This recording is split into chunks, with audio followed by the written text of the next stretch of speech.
Hello guys, আসসালামু আলাইকুম। আপনারা আমার হাতে যে দেখতে পাচ্ছেন এটা হচ্ছে হাইব্রিড জাতের পেঁয়াজ।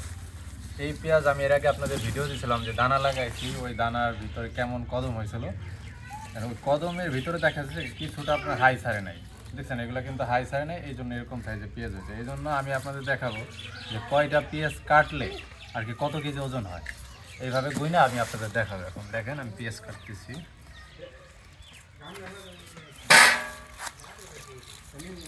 দুই, তিন, চার, পাঁচ, ছয়, সাত, আট, নয়, 12,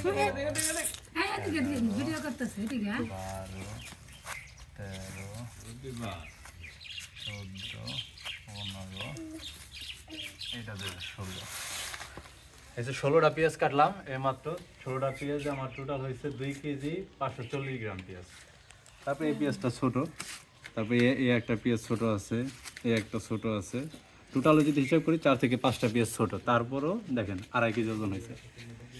আমাদের যে মানে হাইব্রিড জাত, এটা হচ্ছে একেবারে অরিজিনাল, একবার পিওর, এর ভিতরে কোনো ভেজাল নাই। এটা ধরেন যে এর আগেবার মানে 2 বছর লাগে যখন দানা থেকে মানে এটা হচ্ছে আপনার লাল তীর অরিজিনাল হাইব্রিড জাত। ওই জাত থেকে যখন আপনি দানা তৈরি করবেন দেশাল, এটা থেকে আরো 2 বছর 3 বছর যখন চলে যাবে তখন আর এত বড় সাইজের পেঁয়াজ হবে না। এটা ধরেন যে আমরা যখন আগের বার মেবি 30 থেকে 28,000 টাকা কেজি ছিল, ওইটা চালানোর পরে যে পেঁয়াজটা হচ্ছে ওই পেঁয়াজটা আর কি এবার আমরা দানা করছি।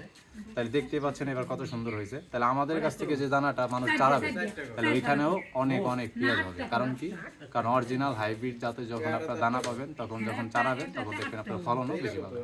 তাহলে ভালো থাকবেন, দেখা হবে পরবর্তী ভিডিওতে। আসসালামু আলাইকুম।